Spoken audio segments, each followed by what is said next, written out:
Namo tassa bhagavato arahato sama sambuddhassa.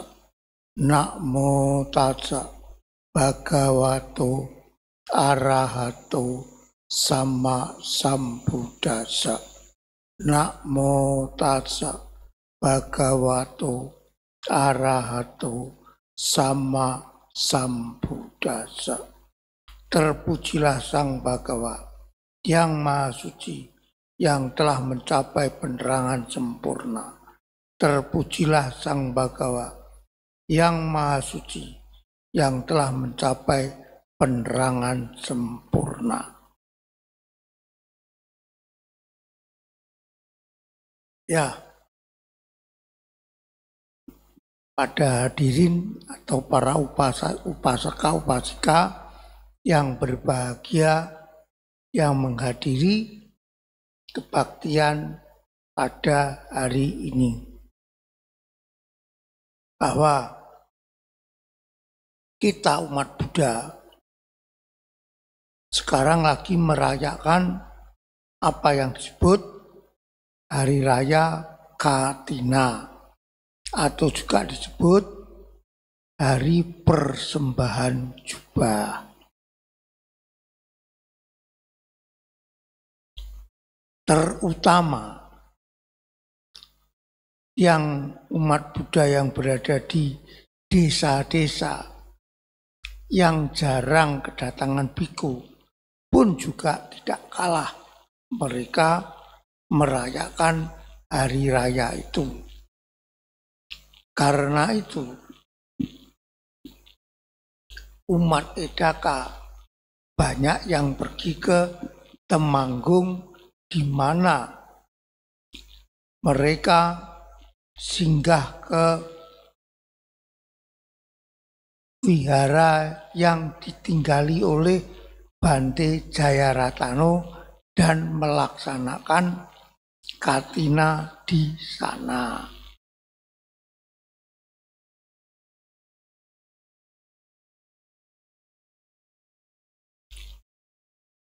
Memang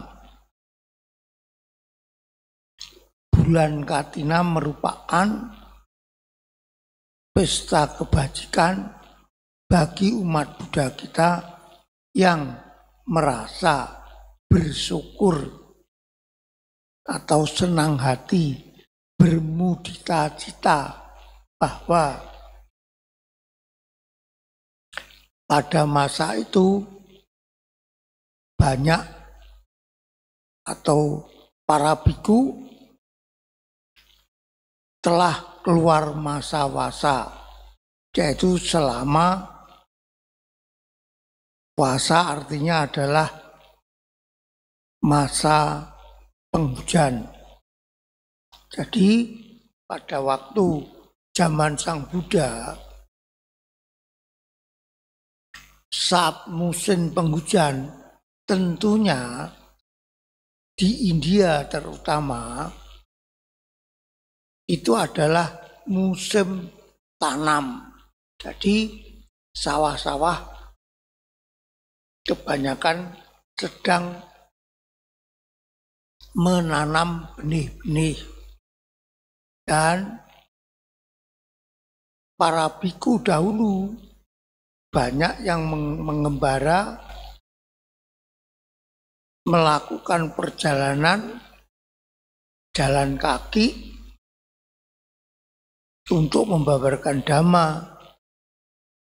Ya, karena mereka jalan kaki, apalagi saat musim hujan, Anda sendiri juga tahu bahwa galangan sawah atau pemisah sawah kan juga sempit dan licin. Tentu saja mereka saat melewati galangan sawah pun ada yang terpleset, jatuh dan sebagainya, sehingga merusak tanaman-tanaman itu.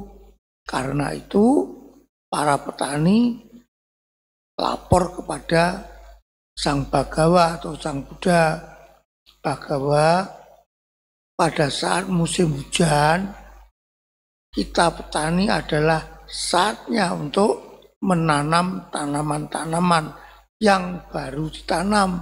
Tentunya baru tumbuh, memerlukan perawatan. Nah, kalau para biku itu melakukan perjalanan, dan tentunya zaman dahulu para biku itu kalau melakukan perjalanan tidak sendirian, tetapi bawa rombongan yang sangat banyak. Karena itu tentu tidak terhindari terinjak-injaknya tanaman itu. Karena itu Sang Buddha mempertimbangkannya dan memberikan peraturan kepada para biku dan bikuni, hendaknya semasa wasa Anda hendaknya tinggal di satu tempat atau wihara, tidak perlu melakukan pengembaraan. Kalau tidak betul-betul perlu, mungkin mengunjungi umat atau biku yang sakit, tidak usah, karena perjalanannya adalah sangat sulit. Nah, lalu apa yang dilakukan para biku selama mereka berdiam diri di satu tempat itu? Ya, para biku bisa melakukan peningkatan kemampuan dirinya, seperti berlatih meditasi, belajar dhamma, dan sebagainya. Ada yang sebagian mengajari anak-anak atau pemuda untuk menjadi biku atau berlatih apa yang disebut pabaja. Itulah yang dilakukan oleh para biku dan bikuni selama masa wasa. Tentunya umat pun juga jarang bertemu biku pada saat masa wasa. Karena itu saat wasa selesai, mereka sangat senang sekali. Sudah lama mereka tidak bertemu dengan biku. Setelah 3 bulan, mereka pun juga menyambut para biku, dan juga mengajukan pawarana, artinya adalah tawaran. Bantuan apa yang bisa dibantu oleh mereka? Ya, banyak hal. Contohnya, karena para biku sudah banyak yang tinggal di satu tempat, mungkin tidak mengunjungi tempatnya, maka ada sajalah wiharanya yang rusak atau kutinya yang mulai rusak. Mereka umat mulai membantu memperbaikinya. Apalagi pada zaman itu di India dipimpin oleh seorang raja, yaitu Asoka. Raja Asoka itu sangat berbakti sekali terhadap Buddha Dhamma dan sangat senang sekali pada para biku. Maka Raja Asoka mengutus para biku itu pergi ke luar India untuk membabarkan Dhamma. Dia menyokong banyak sekali. Karena itu, kalau Anda sekalian pernah ikut Dhamma Yatra ke India, pasti banyak menemui pilar-pilar atau tugu Asoka, yaitu untuk memperingati Raja Asoka, di mana dia di tugu itu pernah mendirikan wihara atau apapunlah yang penting. Karena itu dukungan dari Raja Asoka betul-betul sangat bermanfaat bagi perkembangan Buddha Dhamma.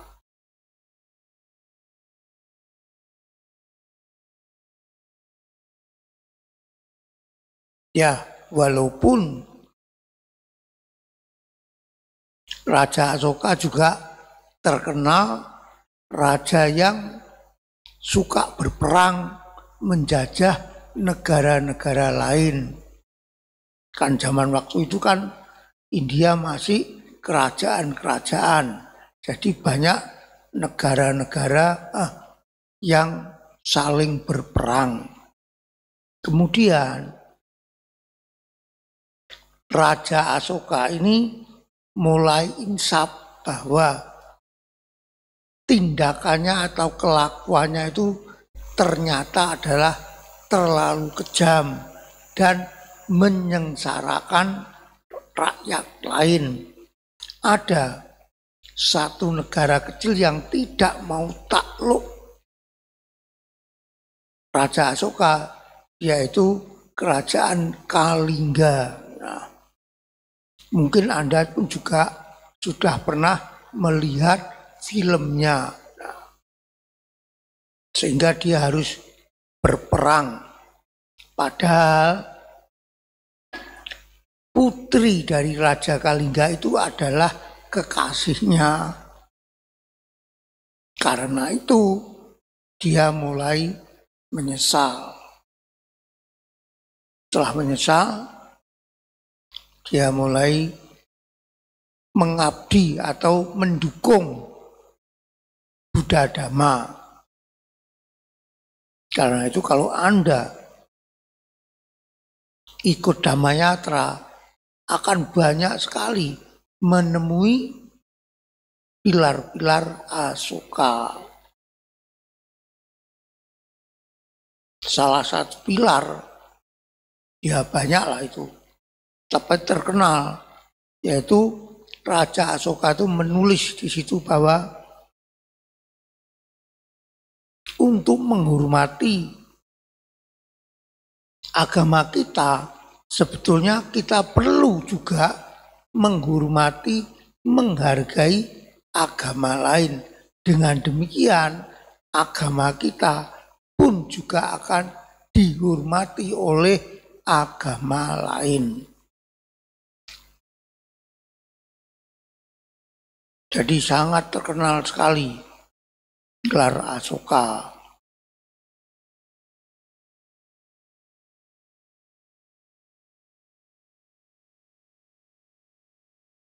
Memang ajaran Buddha Dhamma adalah sangat dalam dan sangat luas.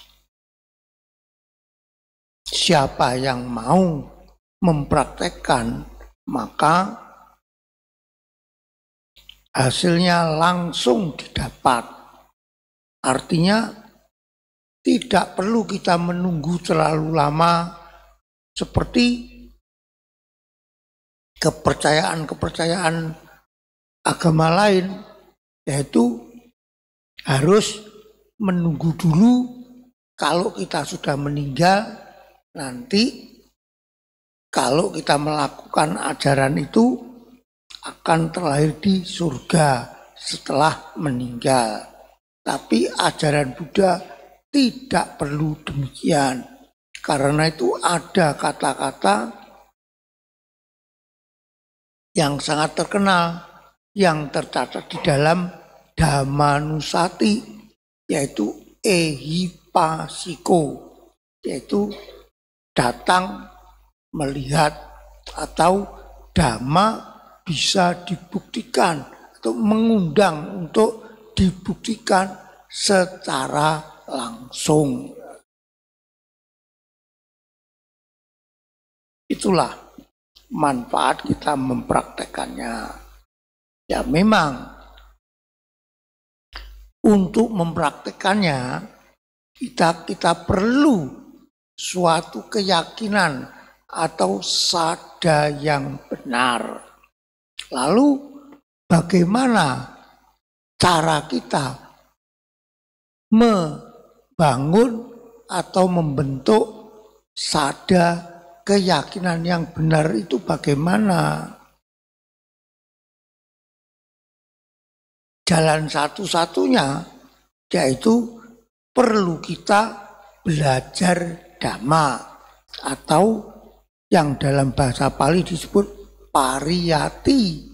Setelah belajar kita perlu mempraktekannya yang disebut pati-pati.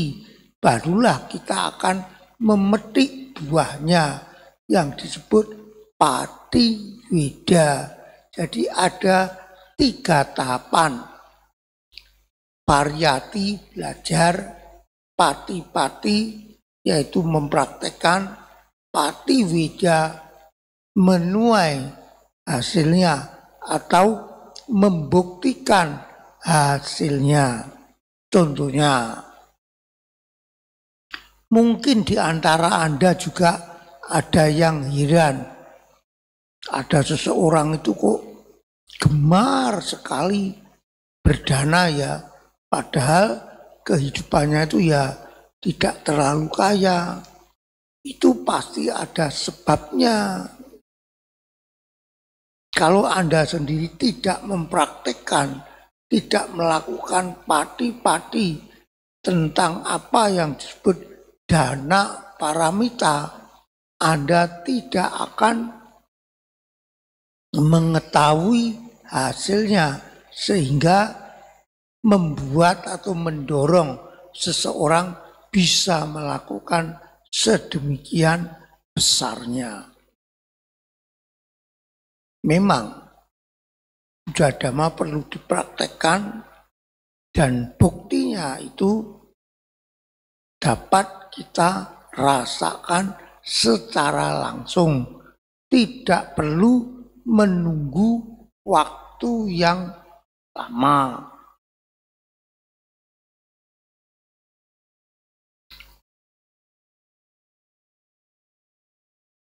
Di negara-negara Buddhis, kita juga mengetahui bahwa betapa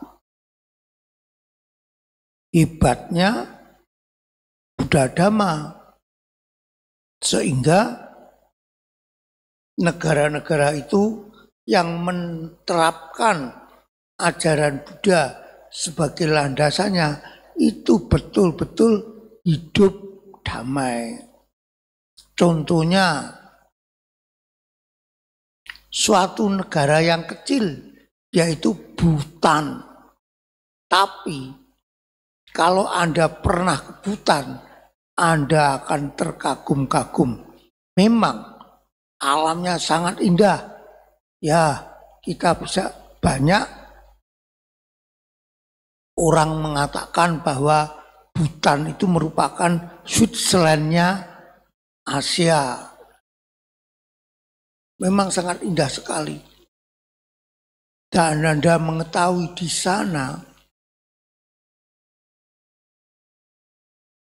pembunuhan makhluk hidup itu boleh dikata tidak ada. Selama saya ke sana, cari rumah makan Kentucky itu tidak ada. Sulit maksudnya. Mancing juga tidak boleh. Nembak burung apalagi tidak boleh. Daging yang tersedia itu kalau ada misalkan sapi atau kambing yang kecelakaan, barulah itu yang dikonsumsi oleh mereka. Dan Bhutan merupakan satu-satunya negara yang kesejahteraan rakyatnya tidak diukur dari kekayaan, tetapi diukur dari apa? Kedamaian mereka. Itu. Jadi bukan kayanya yang dihitung, tetapi kedamaian mereka.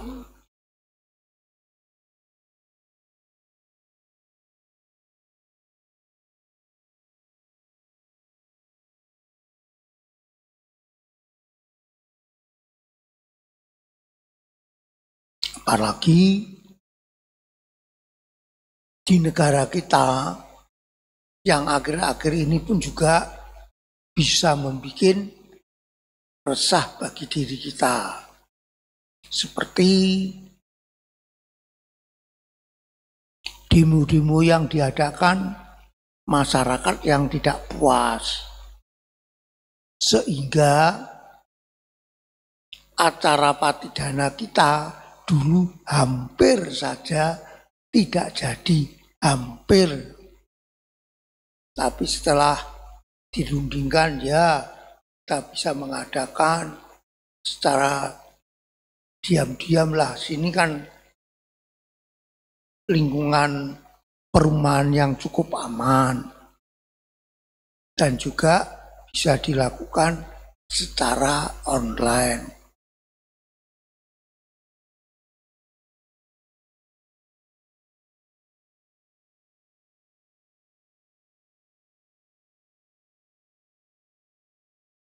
Dharma itu bisa mengobati kita secara fisik dan juga secara batin. Memang dalam penelitian kedokteran 90% penyebab penyakit fisik itu adalah dari batin. Karena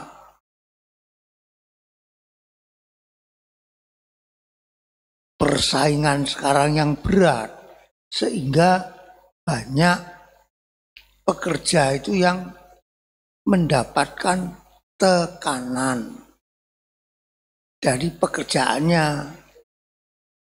Tekanan-tekanan inilah yang secara tidak langsung kita tidak menyadarinya yang membuat sebagai bibit penyakit. Karena itu, kalau kita berlatih dhamma, maka kita bisa mengatasinya. Seorang biku dari Myanmar yang dinyatakan sebagai arahat, dia telah bukan menciptakan, ya dari ajaran Sang Buddha kemudian dia kembangkan. Biku itu adalah terkenal. Namanya adalah Ledi Sayadaw. Dia mengembangkan apa yang disebut Vedana Nupassana. Dengan kita berlatih Vipassana teknik ini, teknik Ledi Sayadaw, maka banyak penyakit-penyakit yang oleh kedokteran itu sulit disembuhkan. Tetapi kalau kita berlatih dengan teknik ini, banyak bisa disembuhkan. Tapi kalau kita mau ikut retreat, daftar, kan diberikan belangko. Pertama, dari siapa kamu tahu teknik ini? Tujuannya apa? Kalau Anda tulis tujuannya untuk menyembuhkan penyakit, tidak akan diterima. Karena apa? Karena teknik ini meditasi ini adalah untuk membersihkan kilesa atau membersihkan kekotoran batin, sedangkan efeknya itu bisa menyembuhkan penyakit fisik. Jadi seumpama kita itu mendirikan pabrik gula, tujuannya untuk membuat gula, bukan untuk membuat spiritus. Spiritus itu adalah hasil samping dari membuat gula. Dengan demikian,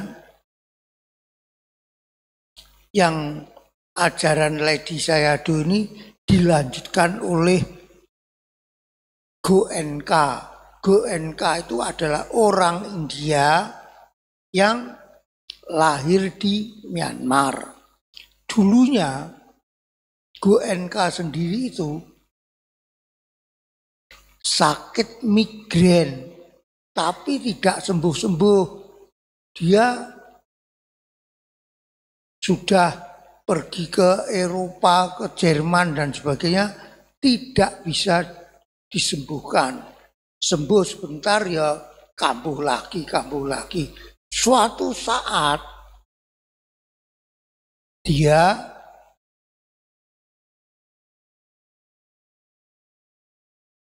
berkunjung ke tempat temannya. Kebetulan temannya itu tidak ada. Dia tanya, kemana?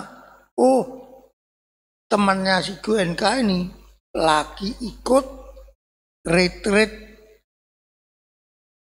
yang dilakukan oleh Ledi Sayadaw waktu itu. Kemudian, oh begitu ya. Setelah selesai pulang, maka ketemulah si Goenka ini. Kamu retreat itu diajarin apa? Ya cuma duduk diam, kemudian melakukan ini penyadaran terhadap sensasi-sensasi tubuh atau perasaan-perasaan tubuh dan batin tentunya. Oh cuma gitu aja, ya. Tapi itu bisa menyembuhkan beberapa penyakit. Mungkin migrainmu itu bisa disembuhkan. Tapi kalau kamu nanti daftar dengan mengatakan ingin menyembuhkan migrain, tidak akan diterima. Kok begitu? Iya. Kalau kamu bertujuan untuk menyembuhkan penyakit, berarti kamu itu merendahkan nilai dhamma, karena itu tidak akan diterima. Karena itu Goenka pertama tidak percaya, ragu-ragu lah. Ya, sebagai orang keturunan India, dia memiliki keyakinan terhadap agama Hindu. Kemudian, tetapi dia ya sakitnya juga sudah kemana-mana tidak sembuh. Dia coba-coba ya siapa tahu. Akhirnya dia mendaftarkan. Betul. Setelah masuk, dia pun juga jengkel dia. Loh kok ternyata begini. Cuma disuruh mengamati atau merasakan sensasi di tubuh. Kalau Anda berkeringat, ya keringat itu amati, hanya begitu saja. Tapi dia mengetahui bahwa setelah retreat selesai, beberapa orang yang ikut retreat itu merasa gembira, merasa bahagia. Dia juga mulai berpikir, pasti ini ada kelebihan. Akhirnya dia mengikutinya lagi. Akhirnya dia sembuh dari migrennya dan bahkan dia mulai ikut terjun langsung dan sekarang dia pun juga mengajarkan kepada orang-orang yaitu dengan mengadakan retreat meditasi yang dia namakan dirinya sendiri yaitu GoEnka. Anda bisa mencobanya kalau ingin mengetahuinya. Karena apa? Sistemnya itu sangat bagus. Ya karena pembantunya, asistennya itu kebanyakan orang-orang barat. Jadi mereka mempunyai cara yang sangat bagus sekali. Jadi kalau kita ikut meditasi, itu dia tentukan. Yang lama ditaruh di depan, yang baru di tengah. Jadi pada saat memang sistemnya itu kan duduk terus, istirahat hanya cuma berdiri 5 menit, duduk lagi. Karena apa? Karena kan dia berdasarkan wedana. Jadi wedana itu kan perasaan. Jadi yang diambil itu adalah perasaan, terutama perasaan sakit. Nah kalau Anda duduk lama-lama kan sakit itu pasti muncul. Nah kalau Anda mampu mengatasi sakit Anda, tentu bisa mengatasi perasaan sakit dari penyakit yang ditimbulkan dari tubuh Anda. Mungkin tumor. Nah, itulah cara melatihnya sehingga daya tahan tubuh Anda dibentuk dengan sendirinya dan akhirnya dapat mengalahkan rasa sakit dari penyakit Anda. Akhirnya lama-kelamaan bisa sembuh.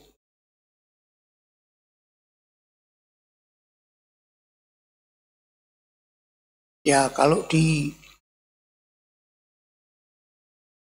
Bali banyak yang ikut karena di sana ada senternya.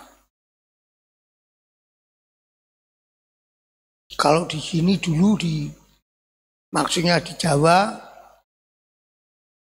itu di Klaten tempatnya Bu Lani itu. Dia punya senternya itu di Klaten.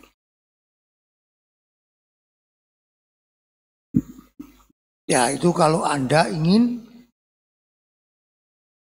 mempraktekkan Dhamma secara langsung dan Anda akan memetik buahnya secara langsung juga. Tidak perlu menunggu-nunggu lama.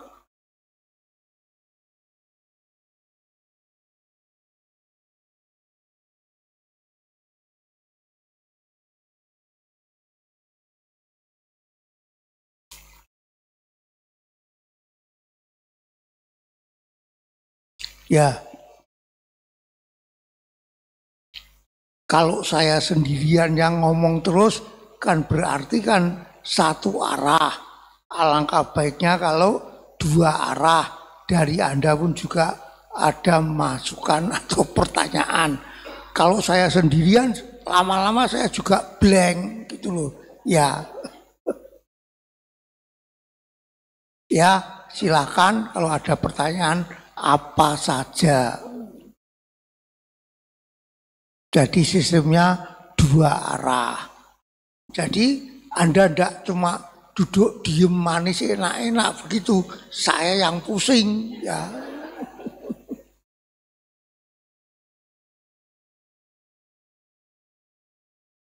Ya, silakan dibuka. Tanya apa saja. Kalau saya bisa jawab, saya jawab. Kalau tidak bisa ya tunggu.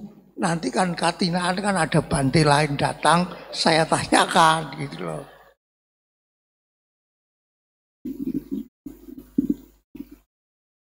Ya,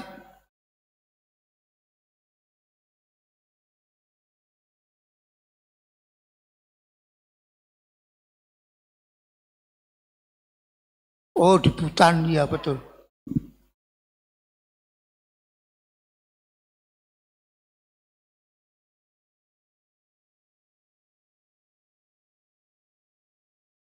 Memang satu negara Butan kan dekat dengan negara-negara Buddhis seperti Nepal, seperti mana itu Tibet, jadi terpengaruh. Apalagi mereka juga secara tradisi ya Buddhis ya toh. Di sana itu banyak, cuma sektenya mereka itu kebanyakan tantra. Nah kalau tantra, tapi tantranya itu yang banyak menganut dari Mahayana. Jadi mantranya itu kan Om Mani Padme Hum. Artinya kan tidak melakukan kejahatan atau membunuh. Dari dasar situ mereka itu sehingga Buddhisnya itu kuat,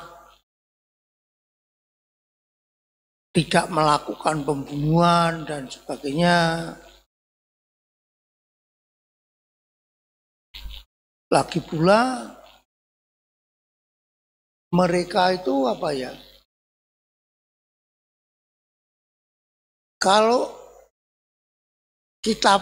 Anda sekalian pernah ke sana itu betul-betul sangat kagum lah. Mereka itu sangat enjoy, tidak terlalu ngoyo, cari uang itu tidak terlalu ngoyo. Mereka itu justru kehidupan mereka itu loh yang diperlukan.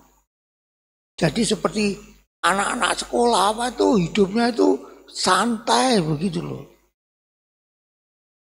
Kalau Jepang, Korea kan mereka itu kan seperti diforsir, seperti saling bersaing. Kalau di Butan itu tidak, sangat santai sekali. Jadi kalau kita ngomong kehidupan di sana betul-betul dihargai gitu. Jadi mereka itu tidak kerja mati-matian itu tidak, karena mereka juga mengandalkan alam. Sana itu kan banyak pegunungan, sehingga banyak juga air terjun. Nah, air terjunnya itu dibuat pembangkit listrik, kemudian dijual ke India. Mereka sendiri kan tidak begitu perlu. Bahkan mobil pun mereka mobilnya kecil-kecil, jalannya juga kecil, sehingga mereka tidak menggunakan mobil yang berbahan bakar bensin atau diesel, tetapi mereka menggunakan listrik. Itu Butan.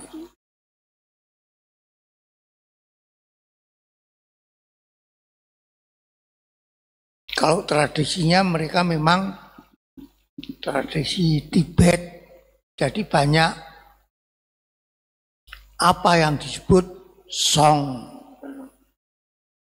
Biaranya orang-orang Tibet itu disebut song.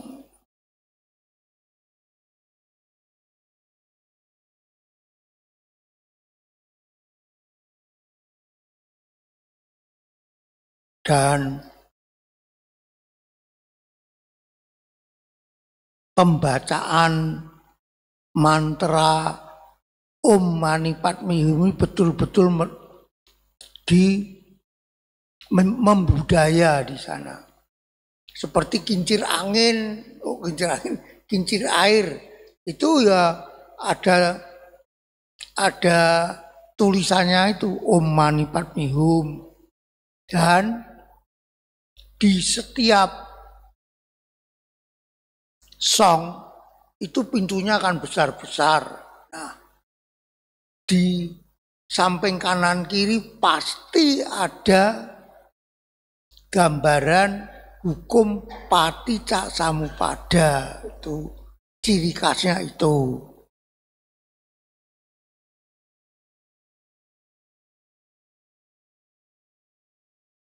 Kalau minumannya susu kacang.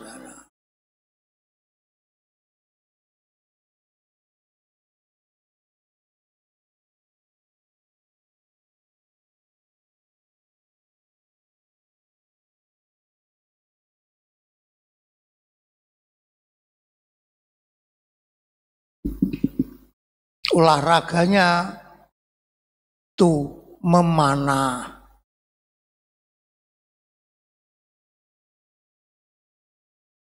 Itu yang saya tahu itu. Karena saya ke Butan itu juga tidak lama, hanya sebentar.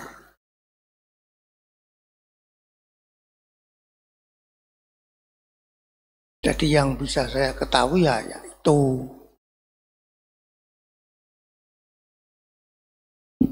Kalau pemandangannya ya pohon pinus sama padang rumput.